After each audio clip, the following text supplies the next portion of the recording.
নমস্কার বন্ধুরা, আমি মনিকা আর মনিকার রান্নাবান্না চ্যানেলে সবাইকে স্বাগত জানাই।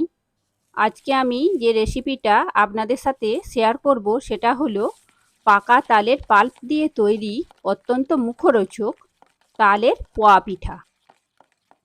আপনাদের কাছে আমার অনুরোধ, আমার সম্পূর্ণ ভিডিওটি দেখুন ও ভিডিওর নিচে থাকা সাবস্ক্রাইব বাটনটি চেপে আমার সকল ভিডিওর সাথে যুক্ত থাকুন। এই রেসিপিটা তৈরি করতে আমি নিয়েছি তালের পাল্প 300 গ্রাম, ময়দা 200 গ্রাম, সুজি 100 গ্রাম, চিনি 200 গ্রাম, তালের গুড় 100 গ্রাম, কিছুটা পরিমাণ এলাচ দানা গুঁড়ো করে নিয়েছি, সাদা তেল 200 গ্রাম। পিঠে তৈরির সুবিধার জন্য উপকরণগুলি আমি এইভাবে সাজিয়ে নিয়েছি। ব্যাটারটি তৈরি করার জন্য একটি পাত্রে তালের পাল্প নিয়ে নিয়েছি, এর মধ্যে গুড় দিলাম, চিনি দিলাম কিছুটা। তালের পাল্প, চিনি ও গুড় আমি একসাথে ভালো করে মিশিয়ে নিচ্ছি। আমি এখানে 100 গ্রাম গুড় ও 50 গ্রাম চিনির ব্যবহার করেছি। 100 গ্রাম সুজি দিয়ে ভালো করে মিশিয়ে নিচ্ছি।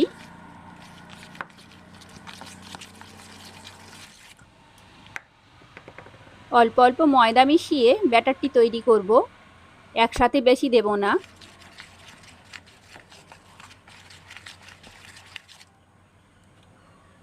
এবারে এর মধ্যে অল্প অল্প করে গরম জল মিশিয়ে ব্যাটারটি তৈরি করে নেব।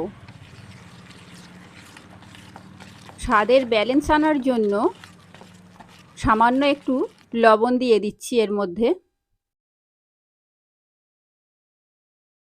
হাফ চামচ এলাচের গুঁড়ো দিয়ে দিচ্ছি।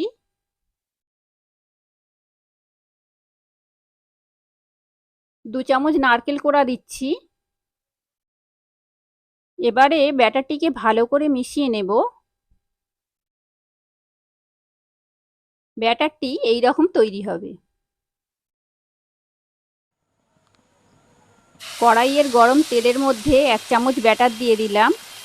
এখানে আমি একটা ডাবু চামচ ব্যবহার করেছি মাপের সুবিধার জন্য। এবারে পিঠেগুলির গায়ে গরম তেল ছেটাতে থাকবো যাতে সুন্দরভাবে ফুলে যায়। পিঠের একদিক ভাজা হয়ে গেছে, এবারে এটিকে উল্টে দিয়ে আর একদিক ভেজে নেব। ভাজা হয়ে গেছে, এবার পিঠেটিকে আমি তুলে নিচ্ছি। এইভাবে সবগুলি পিঠে ভেজে নেব। বাড়িতে এইভাবে তালের পাল্প দিয়ে মুখরোচক তালের পোয়া পিঠে তৈরি করে পরিবেশন করুন, ভালো লাগবে।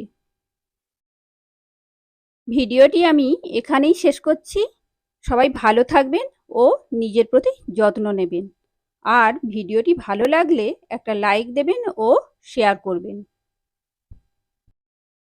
আর মনিকার রান্নাবান্না চ্যানেলে নতুন হলে প্লিজ ভিডিওর নিচে থাকা সাবস্ক্রাইব বাটনটি চাপতে ভুলবেন না। শীঘ্রই দেখা হবে নতুন কোনো রেসিপির সাথে, নতুন কোনো ভিডিওতে। সম্পূর্ণ ভিডিওটি দেখার জন্য আন্তরিক ধন্যবাদ।